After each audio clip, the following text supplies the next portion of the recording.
तो चलिए आपको मिलाते हैं एक जमशेदपुर के लड़के से। आ जाइए प्लीज। रोहित कुमार प्लीज। अरे नहीं भाई।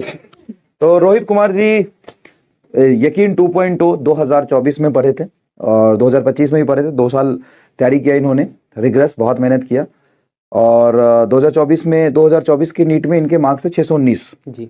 थोड़ा सा रह गया था, है ना जी सर। कोई बात नहीं। उसके बाद 2025 में ये झारखंड के एकदम टॉप मेडिकल कॉलेज में जा रहे हैं और इनकी कहानी थोड़ी सी इंस्पायरिंग इसलिए भी है क्योंकि बचपन से ही लेके अभी तक बहुत संघर्ष में इन्होंने तैयारी करी है। बहुत शॉर्ट में ये बताओ कि आप जमशेदपुर से तो हो नहीं, बहुत गांव से हो, तो गांव में कब मूव किए, गांव से बाहर कब आए और फिर हिंदी मीडियम से कैसे तैयारी की, क्योंकि आप हिंदी मीडियम से पढ़े हो, हिंदी मीडियम से कैसे तैयारी की, हिंदी मीडियम से तैयारी करने के बाद फिर स्कूल में कैसे गए, फिर स्कूल से 11th-12th में फिर क्या किया, फिर 11th-12th के बाद ड्रॉप कैसे किया और सेलेक्ट कैसे हो गए?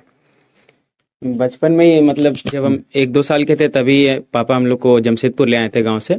उसके बाद फिर वहाँ पे सरकारी स्कूल में एडमिशन हुआ हम दोनों भाई का। फिर वहाँ पे 4-5 तक हमने पढ़ी। फिर एक हमारे नीरज भी आए हैं, वो रिलेटिव हिंदी मीडियम में पढ़ाई करी? हाँ, सरकारी स्कूल था।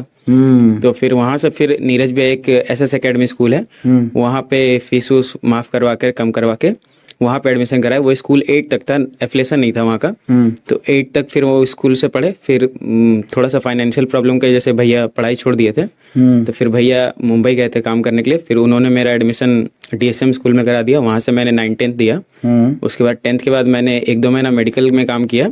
वहाँ पे थोड़ा सा मेरा इंटरेस्ट जगा था इस फील्ड में। उसके बाद फिर मैंने फुल टाइम काम किया मोबाइल कवर का शॉप पे, दुकान लगाता था और कॉलेज में एडमिशन करवा के फिर कॉलेज की तैयारी रात में करते थे, मतलब पढ़ते रात में थे और दिन भर दुकान लगाते थे।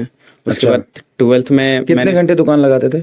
14 घंटे रहते थे दुकान पे, सुबह 8 से रात 10 तक। अरे बाप रे। उसके बाद फिर कॉलेज में हम जमशेदपुर वर्कर्स कॉलेज है, वो कॉलेज हम टॉप किए थे, साइंस के टॉपर थे वहाँ के हम। तो फिर वहाँ पे सब कोई बोला कि आगे पढ़ना चाहिए मेरे को, मेरा इच्छा भी था पढ़ने का। फिर धीरे धीरे नीट के बारे में मेरे को पता चला कि नीट एग्जाम निकालने से फिर गवर्नमेंट कॉलेज में बेस के लिए एडमिशन होता है। तो फिर वहाँ से हम 1 साल यूट्यूब से पूरा उम्मीद बैच, तो उम्मीद 1.0 पहला था, वहाँ से 1 साल पूरा तैयारी किया तो मेरा 485 आया था। ये कहानी है 2022 की, 23 की? हाँ, 22-23 की। उसके बाद फिर 23 का अटेम्प्ट देने के बाद मेरा 485 आया। फिर मेरे को PW का बैच के बारे में पता चला कि कोई बैच होता है ऑनलाइन नीट की तैयारी। तो फिर वहाँ पे हम फिर वो बैच परचेज किए यकीन 2.0 2024 के लिए और फिर तैयारी किए। 1 साल पार्शियली काम करते थे। फिर उस साल हम 4-5 घंटे ही काम करते थे, बाकी टाइम पढ़ते थे घर में, उस वाले पढ़ते थे। फिर मेरा 619 मार्क्स आया, बट फिर कट ऑफ बहुत ज़्यादा हाई चला गया था, तो मेरा रैंक 56-54 के अराउंड आया था।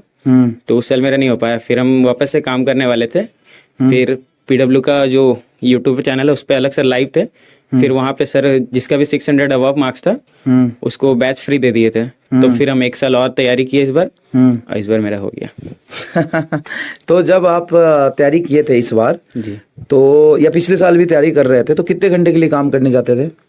4-5 घंटे अप्रोक्स। 5 घंटे अप्रोक्स। और पिताजी क्या करते थे आपके? पापा मेरे सब्जी मंडी में काम करते थे। अच्छा। अभी उनका थोड़ा सा हेल्थ इशू रहता तो वो काम नहीं करते अभी। तो आप ही घर चला रहे थे मतलब? हाँ, हम लेकिन मेरे आपके बड़े भैया आपके बड़े भैया की मदद रही। तो 11th-12th में फुल टाइम काम किया आपने, बहुत कम पढ़ाई किया। लेकिन उसके बाद जब आप ड्रॉप कर रहे थे तो आपके भाई ने बहुत मेहनत किया, मतलब सेक्रीफाइस किया आपके लिए, और दुकान का टाइम उनका बहुत ज्यादा बढ़ गया, आपका कम कर दिया उन्होंने। मेरा कम हो गया। लेकिन आप 5 घंटे जाते थे। हाँ। तो वहाँ के टाइम को कैसे यूटिलाइज करते थे, क्योंकि ग्राहक तो हमेशा आता नहीं होगा? नहीं, हमेशा नहीं रहता था। जब ऐसी मैक्सिमम टाइम खाली रहते थे, दोपहर के टाइम में धूप रहता था तो कस्टमर नहीं रहता था। तो उस टाइम हम DPP और जो भी क्वेश्चन प्रैक्टिस का जितना भी चीज रहता था ना, क्वेश्चन बनाने वाला, वो सब हम दुकान में ही करते थे, पेन कॉपी वाला काम। अच्छा।